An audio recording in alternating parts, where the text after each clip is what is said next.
से उम्मीदवार जीत चुके हैं। तो लगातार जो नतीजे आ रहे हैं वो भी आपको बता रहे हैं। इससे पहले तक आप रुझान नीचे अपनी टैली में देख रहे हैं, तो वहीं बादली सीट से भी कुलदीप वत्स जीत चुके हैं, कांग्रेस के उम्मीदवार हैं। तो लगातार ये दूसरी जीत कांग्रेस की झोली में, और जीत का आंकड़ा कांग्रेस का अब 16 का हो चुका है। कुलदीप वत्स बादली सीट से जीत चुके हैं, कांग्रेस के उम्मीदवार हैं। लगातार अब नतीजे आने शुरू हो चुके हैं, जो इस वक्त आप अपने टीवी स्क्रीन पर बेरी विधानसभा सीट से अगर बात करें तो रघुवीर सिंह कादियान कांग्रेस उम्मीदवार बेरी सीट से जीत दर्ज कर चुके हैं। तो ये तीसरी जीत लगातार कांग्रेस की झोली में। हालांकि जश्न बीजेपी के दफ्तर में मनाया जा रहा है, लेकिन अभी जो 3 नतीजे निकल कर आए, तीनों के तीनों कांग्रेस की झोली में जाते हुए नजर आ रहे हैं। तो इस बीच कार्यवाहक मुख्यमंत्री नायब सैनी का भी ट्वीट सामने आया। सोशल मीडिया हैंडल एक्स पर बीजेपी की तीसरी बार हरियाणा की सेवा को तैयार, ऐसा उन्होंने लिखा है। बीजेपी तीसरी बार हरियाणा की सेवा को तैयार है। ये मुख्यमंत्री नायब सैनी कार्यवाहक मुख्यमंत्री हैं और अपनी सीट जीत चुके हैं और काफी आश्वस्त जीत को लेकर नजर आ रहे हैं। टैली पर भी अगर आप साथ साथ नजर दौड़ाते जाएं तो आप देखेंगे कि 16 सीटें इस वक्त कांग्रेस की झोली में और 18 बीजेपी की झोली में जाती हुई नजर आ रही हैं। और आपको सीधे लिए चलते हैं जहां कश्मीर में इस वक्त महबूबा मुफ्ती प्रेस कॉन्फ्रेंस कर रही हैं। किया एक स्टेबल गवर्नमेंट के लिए, तो जो इसमें गड़बड़ करने का कोई चांस नहीं है, क्योंकि लगता था कि अगर मैंडेट कुछ मिक्स्ड होगा, अगर एक तरफा मैंडेट नहीं होगा तो फिर उसमें बहुत सी शरारतें हो सकती थी, बहुत सारी उथल पुथल हो सकती थी, और कहीं ना कहीं यहाँ के जो लोगों ने मैंडेट दिया है उसको डिफीट करने की बात हो सकती थी। इसलिए I congratulate all of them, specially people of Jammu and Kashmir, जिन्होंने बहुत जो है सोच समझ के एक स्टेबल गवर्नमेंट के लिए वोट दिया। तो ask anything please. Madam, PDP 2014 में 28 सीटें, जी जी, और 2024 में 3 सीटें, जी जी, क्या कहेंगे? 96 में नेशनल कॉन्फ्रेंस 7 सीटें, 2014 में 16 सीटें। ये उतार चढ़ाव आता रहता है, इसमें क्या करेंगे आप? लोगों की विक्ट्री है, लोगों की चॉइस है। आपको लोगों की चॉइस, जो उनकी मर्जी है, उसकी कदर करनी चाहिए, उनकी इज्जत करनी चाहिए। जमहूरियत में तो यही होता रहता है। मुझे लगता है कि लोग चाहते थे एक स्टेबल गवर्नमेंट, और उनको लगा नेशनल कॉन्फ्रेंस और कांग्रेस जो है वो हमें स्टेबल गवर्नमेंट दे सकती है और कहीं ना कहीं बीजेपी को दूर रख सकती है। I think that is the, मुझे लगता है सबसे बड़ी वजह। उसका खामियाजा आपको आज भुगतना पड़ रहा है। 2014 में आपने जो बीजेपी के साथ, मैं कहती हूँ वो तो बात की बात है, अब क्या हुआ। पर मेरा ये है कि जम्मू कश्मीर के लोगों ने एक स्टेबल गवर्नमेंट के लिए वोट डाला, जो उनको लगा कि नेशनल कॉन्फ्रेंस और कांग्रेस एक गवर्नमेंट, स्टेबल गवर्नमेंट दे सकती है और बीजेपी का मुकाबला डट के कर सकते हैं, तो उसके लिए उन्होंने वोट दिया। मैम, आपने कहा आपके बगैर यहाँ पर सेक्युलर सरकार नहीं बनेगी, तो अब क्या लग रहा है? नहीं, अब तो मेरे ख्याल में बहुत अच्छी, मैंने तो वही, मैं तो कह रही हूँ कि लोगों को मुबारकबाद दे रही हूँ कि उन्होंने हंग असेंबली को नहीं चुना, एक स्टेबल गवर्नमेंट के लिए वोट दी। ये तो मुबारकबाद है लोगों के लिए। Ma'am, as a former chief minister, why do you think people didn't vote for PDP? नहीं, मैं बार-बार वही बात कर रही हूँ कि नेशनल कॉन्फ्रेंस और कांग्रेस का लग रहा था कि वो वो गवर्नमेंट बना सकते हैं, मिलजुल के एक स्टेबल गवर्नमेंट बना सकते हैं, और जम्मू कश्मीर के लोगों ने, खासकर कश्मीर के लोगों ने चुना कि हम एक तरफा वोट दे के एक स्टेबल गवर्नमेंट को वोट देंगे। उन्होंने अपोजिशन से ज्यादा सरकार को वोट देने का जो फैसला किया। मैम, बहुमत का आंकड़ा चूंकि 48 हो जाएगा, ऐसे में अभी तो पीडीपी के लिए निराश करने वाले परिणाम आए हैं।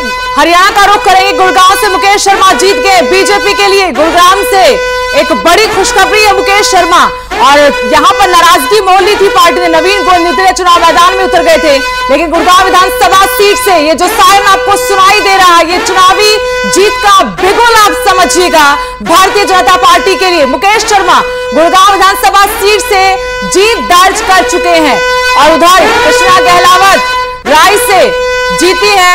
बीजेपी की उम्मीदवार है कृष्णा गहलावत राय, जहां से मौजूदा पार्टी प्रदेश अध्यक्ष मोहन लाल बरौली पिछली बार चुनाव जीतकर आए थे, इस बार चुनाव लड़ने से मना किया।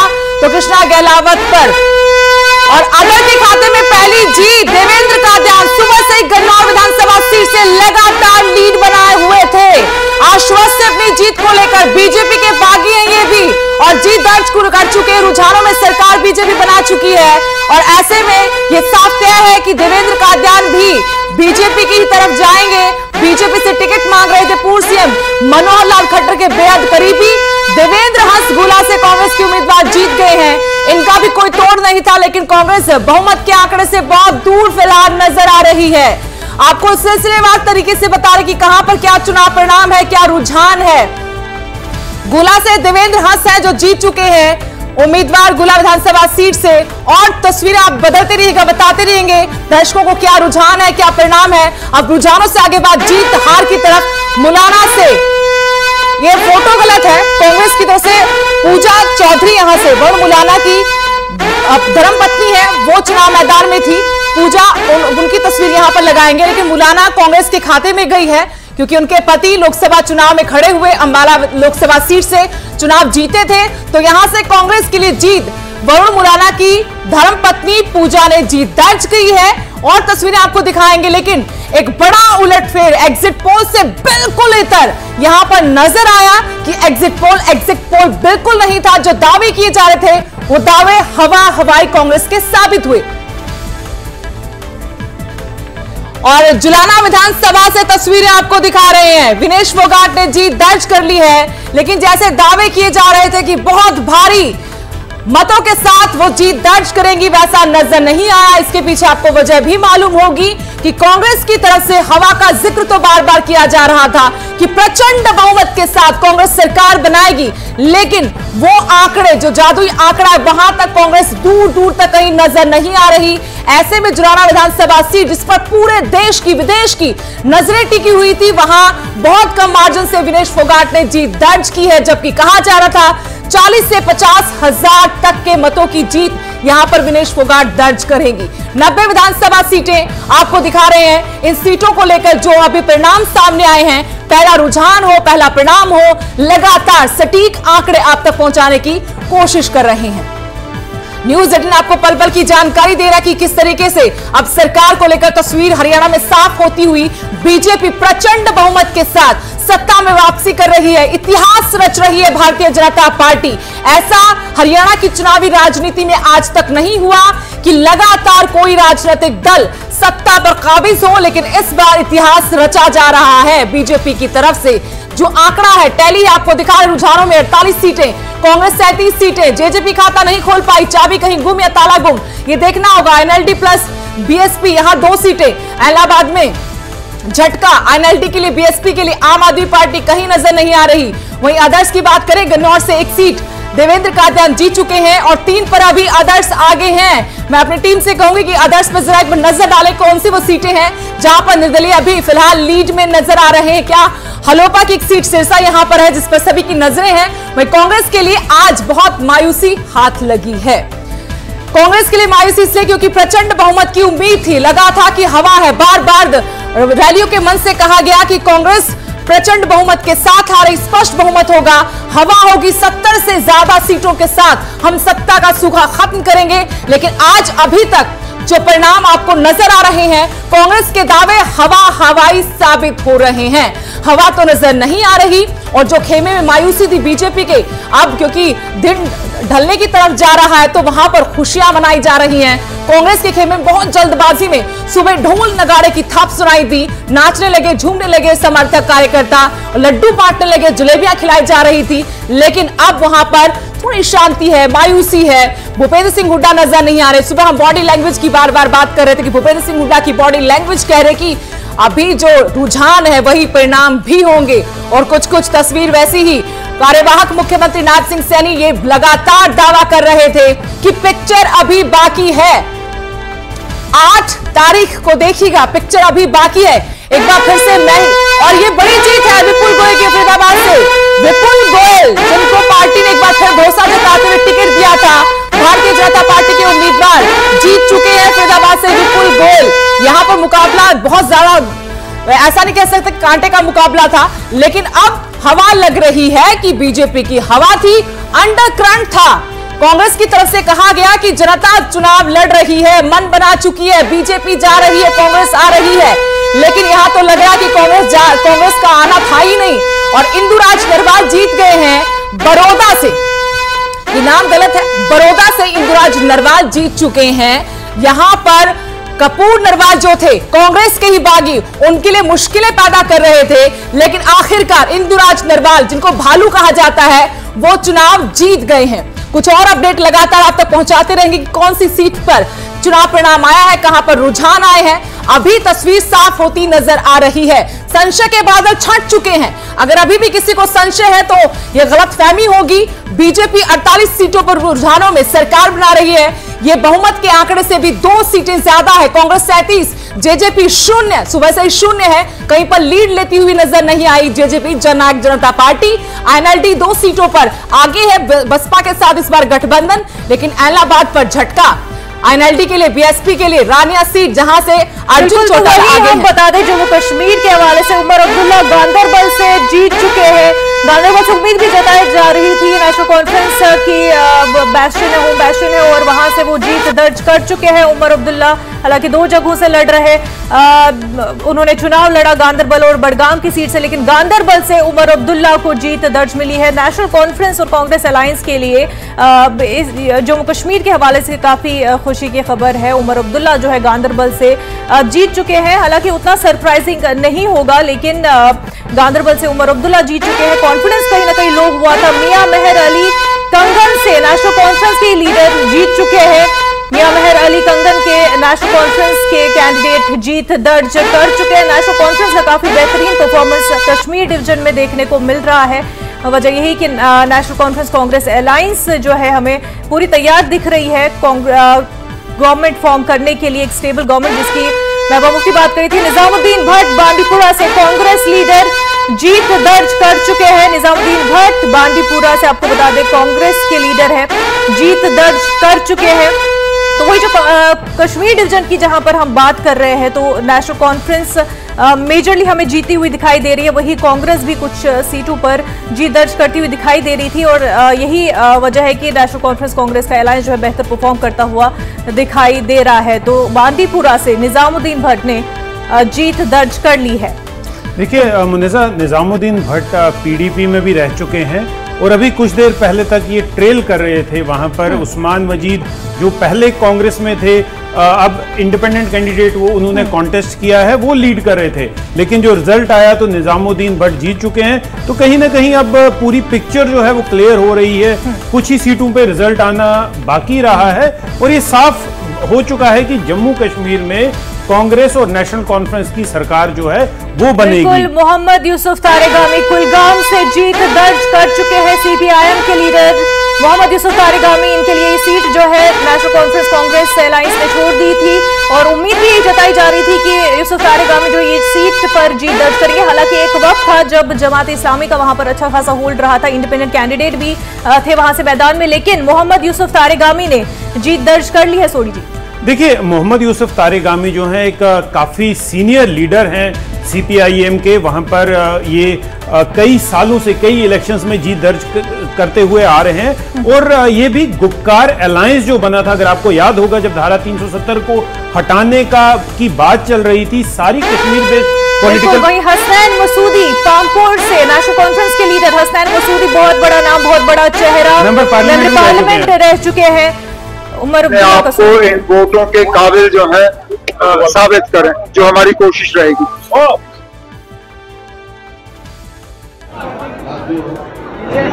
एक तो निवेदन है कि डेटा अपडेट नहीं हो रहा है। जो मेरे पास खबर है, we are touching the majority, Congress is getting majority, Congress ने मेजॉरिटी में हुई है। डेटा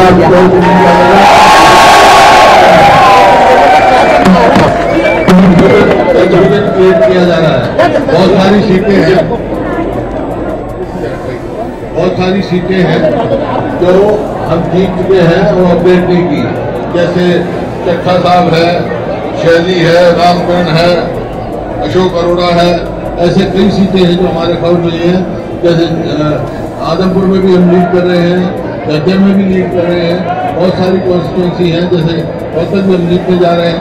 तो ये अपडेट नहीं हो रहा है डेटा इलेक्शन कमीशन में, और कई जगह काउंटिंग रुकावट की गई है। तो मेरा एक तो सभी जो काउंटिंग एजेंट हमसे साथियों से निवेदन है कि आप डटे रहो, मेजोरिटी आ रही है। सर आप इतने सीनियर शांत रहो। सर, आप इतने सीनियर लीडर हैं, मुख्यमंत्री रह चुके हैं 10 साल तक। आज 2:30 बजे जब काउंटिंग हो रही है, क्या आप पूरी जिम्मेवारी से ये बात अपने जो कार्यकर्ता है उसको बता रहे हैं? हाँ, मेरे पास खबर है, कई जगह काउंटिंग रुकी हुई है, जैसे रोहतक शहर की रुकी हुई है, और कई जगह है जो कंफ्यूजन के लिया डाटा अपडेट नहीं किया।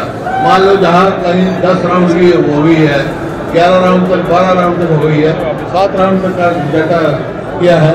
कई जगह जो जैसे थानेसर है वहाँ जीत, हमारा कैंडिडेट जीत भी गया है, सर्टिफिकेट भी ले आया, वो भी अभी उसमें नहीं डाल रहे हैं। इस प्रकार से कन्फ्यूजन है, कन्फ्यूजन क्रिएट हो रहा है। डाटा अपडेट कराने में इलेक्शन कमीशन हुआ तो डाटा अपडेट करें।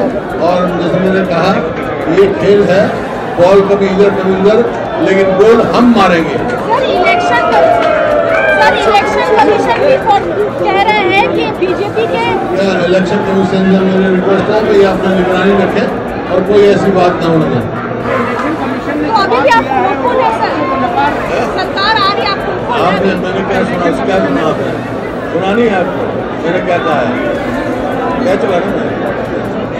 Thank you. इलेक्शन कमीशन ने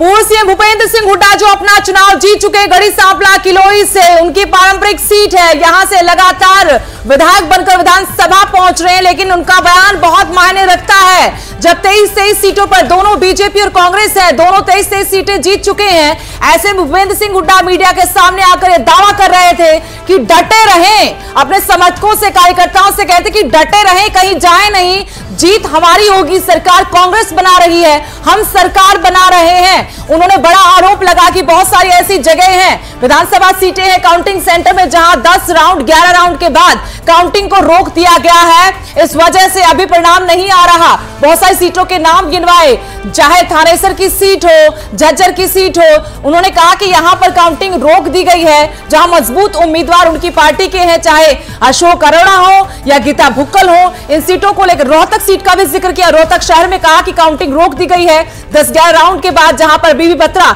चुनाव मैदान में मनीष ग्रोवर के साथ सीधा कांटे का मुकाबला एक बार फिर से बीबी बत्रा के साथ है। तो अपने आप में ये बड़ा दावा है। जो रुझान अभी हम आपको टी स्क्रीन पर दिखा रहे हैं, अगर इन रुझानों से परे जीत की बात करेंगे तो 23 अब 24 हो गई बीजेपी, 26 कांग्रेस हो गई है, 24-26 कोई ज्यादा फासला है नहीं। बहुमत का आंकड़ा 46 है, यानी जिसके पास ये जादुई नंबर होगा बहुमत का 46 विधानसभा सीटों पर अगर उम्मीदवार किसी पार्टी के जीत जाते हैं तो उसकी सरकार बनेगी। बीजेपी ये दावा करेगी प्रचंड बहुमत के साथ हम सत्ता में फिर से आ रहे हैं, जीत की हैट्रिक लगाते हुए, इतिहास रचते हुए। लेकिन कांग्रेस के जो हम देख रहे थे हौसले अभी पस्त हो गए हैं। भूपेंद्र सिंह हुड्डा ने मीडिया के सामने एक बार फिर आकर हौसला बढ़ाने की कोशिश जरूर की है। अभी उम्मीदें जिंदा है कांग्रेस की। इसके पीछे एक बड़ी वजह यह कि वो अपनी रिपोर्ट लेकर आए हैं काउंटिंग सेंटर से। जो एजेंट्स हैं उनकी पार्टी के, उनकी तरफ से कहा जा रहा है, ये फीडबैक दिया जा रहा है कि बहुत सारी सीटें ऐसी हैं जहां पर पार्टी के उम्मीदवार मजबूत स्थिति में हैं। वहां 10 से 11 राउंड के बाद अभी काउंटिंग रोक दी गई है। बड़ा आरोप सुबह भी हमने देखा था, जयराम रमेश की तरफ से एक्स पर पोस्ट करके ये दावा किया जा रहा है। उम्मीद कर रहा है इस वक्त कुछ कह रहे हैं तरफ से जो लोगों को मुसीबतों का सामना करना पड़ा, मुख्तलिफ किस्मों की, चाहे वो कॉन्स्टिट्यूशनल हो, चाहे वो लीगल हो, चाहे वो सोशल हो, चाहे वो कल्चरल हो, इवन मजहबी मामलात में भी बीजेपी ने यहाँ के लोगों के मामलात पे इंटरवेंशन किया। तो लोगों के दिल में एक ख्वाहिश थी, एक बहुत देर से वो चाहते थे कि इस मुसीबत से हम आज़ाद हो जाएं, इससे नजात मिले हमें। और आज जो वर्डिक्ट उन्होंने लोगों ने दिया, ये बीजेपी की उस पॉलिसीज के खिलाफ है। और मुझे इस बात की बहुत खुशी है कि लोगों ने, बावजूद इसके कि काफी दबाव था उनके ऊपर, काफी दबाव होने के बावजूद भी उन्होंने बीजेपी की इस डिविसिव पॉलिसी और इस जो हेट पॉलिटिक्स का जो उन्होंने एक नया मंजर शुरू कर दिया था, उसके खिलाफ वोट दिया। और इसलिए इस जीत की मुबारकबाद जो है मुस्तहिक जो है वो अमूमन सारे जम्मू कश्मीर में आवाम है, एक बिलखसूस जो मेरी बात आप कर रहे हैं तो शाल्टेन कॉन्स्टिट्यूंसी के लोग। साहब जो 5 MLAs नॉमिनेट किए गए हैं, क्या लगता है उनको कि कितना फर्क पड़ेगा? मेरे हिसाब से तो ये एक अनकॉन्स्टिट्यूशनल और अनडेमोक्रेटिक कदम है, क्योंकि जिस तरीके से उन्होंने ये इसको इम्प्लीमेंट करने की साजिश पहले से ही रची थी, वो एक मेजॉरिटी को माइनॉरिटी में कन्वर्ट करने की और माइनॉरिटी को मेजॉरिटी में कन्वर्ट करने की एक नफेरियस डिजाइन था। और उसका अगर जो मैं अनकॉन्स्टिट्यूशनल कहता हूं तो वो इसलिए कहता हूं कि even president of India nominate कर सकते हैं, लेकिन कॉन्स्टिट्यूशन कहता है under the aid and advice of the government which is represented by the cabinet. तो इसलिए जो अनकॉन्स्टिट्यूशनल बात है, जब प्रेसिडेंट के को ऐसे आर्बिट्रेरी हकूक नहीं मिले हैं, आर्बिट्रेरी पावर्स नहीं मिले हैं, तो एक यूटी के एलजी को ऐसे पावर्स कैसे दिए जाए?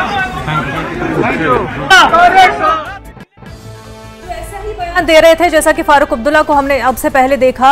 अल्फाज मुख्तलिफ हो सकते हैं लेकिन माने उसके एक जैसे ही थे। वो कह रहे थे कि डिविसिव पॉलिसीज जो रही हैं बीजेपी की, उससे मुख्तलिफ जो है उससे लोग तंग आकर उन्होंने अब वोट दिया है और नारे लगते हुए हमने वहां पे सुना जो कि कश्मीरी में कह रहे थे कि नेशनल कॉन्फ्रेंस ने जीत लिया है। और इसी हवाले से हम आगे भी बात करते रहेंगे, लेकिन उससे पहले वक्त हो गया एक छोटे से ब्रेक का।